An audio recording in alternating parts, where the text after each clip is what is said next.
Media recognition from Bloomberg, Reuters, recycling trade publications. Patented process for 100% recovery of critical metals, including cobalt, lithium, nickel, manganese, aluminum. American Manganese is focused on recycling lithium-ion batteries for electric vehicles. American Manganese trades on the TSX Venture, AMY, the US, AMYZF, and Frankfurt 2AM. For more information, visit AmericanManganeseInc.com or phone me, Larry Ray, at 778-574-4444.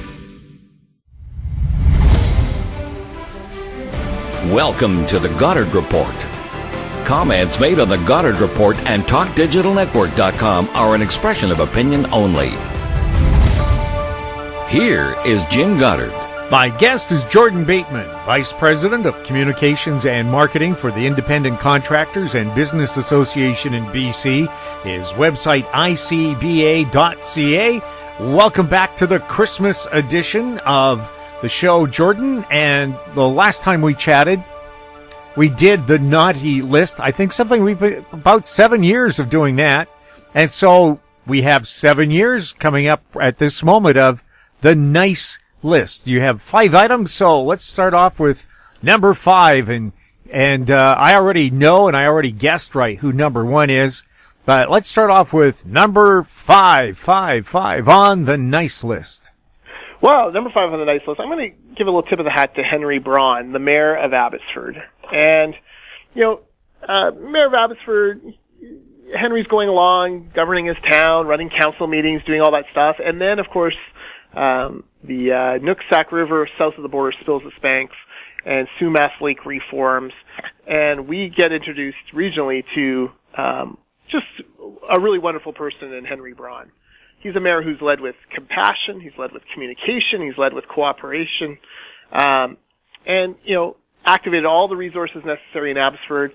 And really, as devastating as the flooding has been in Abbotsford, it could have been a lot worse if not for the work and the leadership of Henry Braun, the communication skills. I remember watching press conferences of him on day 2, day 3, day 4. He's exhausted. You can tell he's a man who hasn't slept much, but he's there.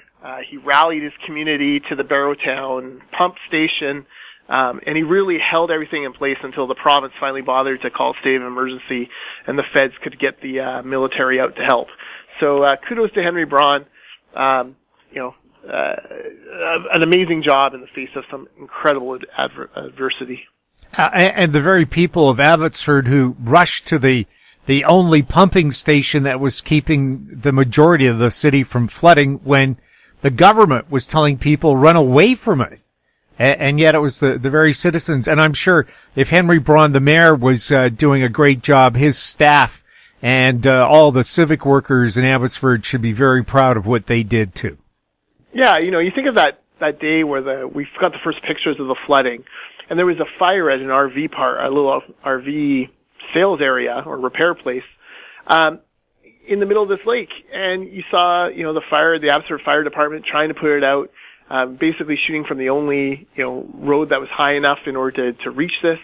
Just like unbelievable challenges that no one would have expected, clearly they'd given thought to. So yeah, kudos to the mayor, the fire chief, the police chief, the city manager, the emergency folks. I was on council in Langley 10, 12 years ago now, and we would talk a lot about the Fraser River and what would happen if it spilled its banks in another flood like 1948. But, talking to the folks up the valley, they would always say, forget the Fraser. The one we're worried about is the Nooksack River. The Nooksack the Americans aren't taking it seriously. This is a big threat. If the Nooksack ever spilled its banks, we'd be in real trouble. And sure enough, they were right. And I do think that, going forward, speaking on behalf of the construction industry, there needs to be some discussion and thought as to how to stop that from happening again, improving diking systems, improving drainage systems, making sure that there are redundancies in pumping stations. There's a lot of work now that need to be done going forward now that the immediate emergency has come and gone. Well, BC, I know they were on the naughty list, the provincial premier, for taking so long to declare a flood emergency, 3 days when Washington State did it immediately. And the good thing about declaring an emergency is it gives officials the right to commandeer construction equipment, deputize workers. Sorry, I don't care what your current job is. You're now working for us, probably pennies on the dollar, to go do it. Although, again, I know a lot of people just volunteered. I've got a bulldozer. I'm getting out there. So that's one of the reasons why you want a state of emergency right away. It gives extraordinary powers to do extraordinary things. Yeah, you're exactly right. And, you know, people want to help. One thing that is clear in these sort of catastrophic situations is there are people who want to help. And for a lot of us living in the Fraser Valley, I live in Langley. I have about 20-minute drive from, you know, this Sumas area. You know, that's a place I know well. You know, I've shopped on farms there. I've bought farm goods from there. I've taken my kid to Castle Fun Park, the arcade there. I've eaten at the White Spot there. You know, we're very familiar with that area. And so you wanted to help. You felt this impulse to go and help. And kudos to the mayor for finding ways to include people safely. And, you know, the citizens of Abbotsford deserve a real pat on the back for stepping up and doing what had to be done to get their neighbors through. Number 4 on your nice list. Well, I want to go to Port McNeill. And we don't talk about Port McNeill enough. And they have a mayor named Gabby Wickstrom, who's just a wonderful follow on Twitter. I've talked to her many times on Twitter. And you talk about a community that's just been put through the ringer. You know, obviously there's the usual COVID stuff. And then as a council, they've been drafting a new official community plan, which frankly has some very interesting aspects I think will definitely attract investment to their community. But on top of that, they've had to put up with two major I don't know how else to say it, but like employment and fiscal disasters. There was an 8-month logging strike, and fish farms were legislated out of existence. And both of those are huge employers for a town like Port McNeill. So, you know, Gabby Wickstrom always remaining relentlessly positive about her community, pushing hard the provincial government to get involved in the logging strike and make things happen. Definitely spoke out on the fish farm issue, you know, pointed out that, you know, this does have a detrimental effect on her community, that there needs to be a lot of discussion with Indigenous people as well on this because many of them are employed through that industry, and, of course, the usual COVID stuff. So Gabby Wickstrom, Port McNeill, doesn't get nearly enough love from the big media, but I was super impressed with the work she's been doing the past couple of years. Yes, with the shutdown of the fish farms, or their products, one of BC's biggest agricultural exports and employers of Aboriginal people, did they get consulted on this? Well, it doesn't sound like it. And, you know, it kind of came out of the blue. Like, one day there's an industry, and the next day there isn't. It reminded me of what happened with mink farms. Remember, there was, I think, 11 or 12 mink farms in British Columbia, and then, you know, the Minister of Agriculture basically gave a death sentence to the industry, and it's over. You know, I'm not part of the fish farm trade association. I'm not, you know, super familiar with all the different intricacies and issues in it, but yeah, it sure seemed to happen fast. We've seen the pattern of the provincial government to talk a good talk when it comes to consulting with Indigenous peoples, but not actually doing the work necessary to bring them on board on these issues. So, yeah, there's a lot of questions left there, but you know, I want to tip my hat to Mayor Wickstrom because I think she's one of the good ones. Number 3 on the nice list. Well, we're going to do one more mayor. So a hat trick of mayors. Stu Young from Langford, the only mayor that the community of Langford has ever elected. He's been there 30 years. There was a mayor before him who was basically kind of occupied the seat while they got organized for their first election. Stu Young then won that election, and for 30 years he served as the mayor there. And Langford has grown from, you know, a few thousand people to 45,000 people. And they're doing so many interesting things when it comes to development. They've sped up development projects. They realize that the way to have housing affordability, to attracting especially young families to their community, is to make sure that they have as much supply as they possibly can have. So they've sped up those development projects. It's not uncommon, for example, for them to do second and third readings on a development bylaw the same night. So what that means, Jim, is most councils will do first and second reading of a bylaw, then wait a week or two or a month, schedule a public hearing, then host that public hearing, then wait another week or two or a month and have third reading. Instead, what Langford has done is they do second and third reading on the same night. So essentially folks can come and speak to that issue right there and they can make their decision. for one thing, it's good people who are interested in the issue can actually be present when it's voted on, not have to come back a month later. But it also speeds up how quickly those permits get out, and that's super helpful to the companies. They've also, it's little things, right? Like, you and I have talked a lot about, Brad West in Port Coquitlam, another great mayor, who have done interesting things as far as encouraging patios and uses of sidewalks, and parking areas, for customer service. The reason behind that, obviously giving more space, more capacity, more COVID-friendly areas for people to get served in. Stu Young and Langford, what they did is they took their sidewalk use permits, and instead of making companies or restaurants apply for them every single year and collecting a fee every single year and making them do an application every single year and all the red tape and bureaucracy every single year, they now hand them out for 3 years. Perfect. They realize that most of these things don't change year to year. If you have a substantial change, okay, go back and see Langford and get it changed. But no, now your permit is good for 3 years.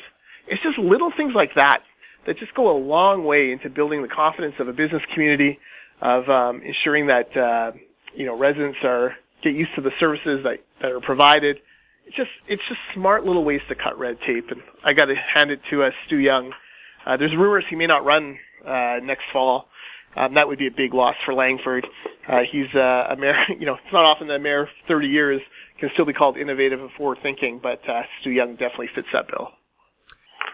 We'll find out who's number 2 and number 1 on Jordan Bateman's Nice List right after this. Don't miss out. Stay informed. Receive the HowStreet.com weekly recap with thought-provoking podcasts, radio, and articles delivered to your inbox. Sign up for the HowStreet.com weekly recap on our homepage at HowStreet.com. Welcome back. We're speaking with Jordan Bateman. Jordan, number 2 on your Christmas nice list. Well, number 2, and Jim, you might blush a little bit. Number 2 is you and your listeners. It's not often we have places like this where we can talk about the issues facing small business, certainly not from a construction point of view. God knows we went through a whole federal election, without talking about small businesses once on the major media networks or in any of the all-cans meetings or debates. So it's amazing to have this platform for all these years talking about these important issues that are important to people. And I wanted to make sure that I put in a good word for you with Santa. You and your listeners definitely on the nice list. And I certainly appreciate the opportunity to come on and talk about small business and construction because, like I said, fewer and fewer places that we're able to do that. And number 1 on the nice list?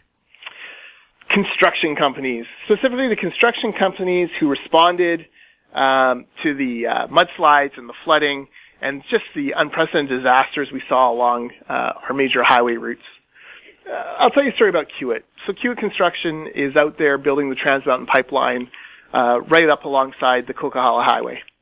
And thank goodness they were there, because they were there when the mudslides and water issues happened, flooding issues happened. They were right on the spot where they could basically turn their backs on building the new pipeline and go to work helping to fix and clear the Coquihalla. And the Coquihalla is reopened to emergency traffic, and it's thanks to the efforts of people like Kiewit. They had dump trucks there, they had workers there, they had loaders and clearers and bulldozers and everything they needed to get that work going, and it made a huge difference.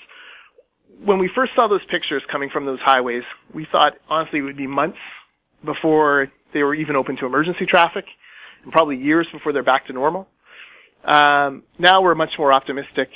It's very clear that government, when they need to, can certainly cut through the red tape, can cut permit times. I'm told from the rail lines that environmental approvals were being turned around in Ottawa within 45 minutes, because that's how dire the situation was for the supply chain. So kudos to construction companies. I mentioned Kiewit. Jim Dent Construction is another one out of Hope. They did a bunch of work cleaning stuff up. They also flew one of their workers and his son to BC Children's Hospital to make sure that they didn't miss much desperately needed cancer treatments. Otherwise, that young man would not have been able to get that treatment because he was cut off from Vancouver. So, over and over again, we've heard stories of these companies, and I'm just so proud of all the work they've done. They deserve all of our thanks. Even, companies that haven't made the media. There's a company called Eurovia, They've been busy kind of in that Boston Bar area, trying to get those bridges going again and roads open. This would have been a very bleak Christmas for a lot of people if it hadn't been for the work of BC construction companies. Mm-hmm. And if people want to help out with all these families who lost everything in the floods or to the mudslides, and this didn't happen just in Abbotsford, just about all of BC was hit by these record rains that hit. The most rain seen in the province since records started back in the early 1800s. Yeah, unbelievable amounts. The drone footage and aerial footage of these washed out roads, and it's unbelievable. And it's a real testament to the hard work of people to get these things up and running. ICBA, we made a donation to Red Cross for the flood relief. I can tell you the BC road builders, they made some donations to Red Cross and raised tens of thousands of dollars from their members. Really impressive to see the community come together and just try to help one another. And I think that's really the lesson this Christmas, another Christmas of COVID, another Christmas of fraying mental health, another Christmas where, we've been through a year of hell and back. We're still here. We're still together. Let's stay optimistic as best we can, and let's make sure that we're taking care of one another. We talk about Christmas a lot. The guy who was born that started Christmas, talked about loving thy neighbor. And we saw a lot of that this year, and I hope we see more of it in 2022. Jordan, I've never made a nice list before in my life, I don't think. I thank you very much. You played Santa this year. You deserve it, and no lumps of coal in the Goddard household, I promise. I'd have no place to use them anyway. Electric heat here. Jordan, thank you so much for being on Howe Street over the years. It's been a great pleasure talking to you. My pleasure. Anytime. My guest has been Jordan Bateman, Vice President of Communications and Marketing for the Independent Contractors and Business Association in BC. His website, icba.ca. And by the way, Jordan, that's a great place to look for a job, isn't it, if you're in the construction business? Yeah, icba.ca/jobs. It'll take you right to our jobs page. You can upload a resume.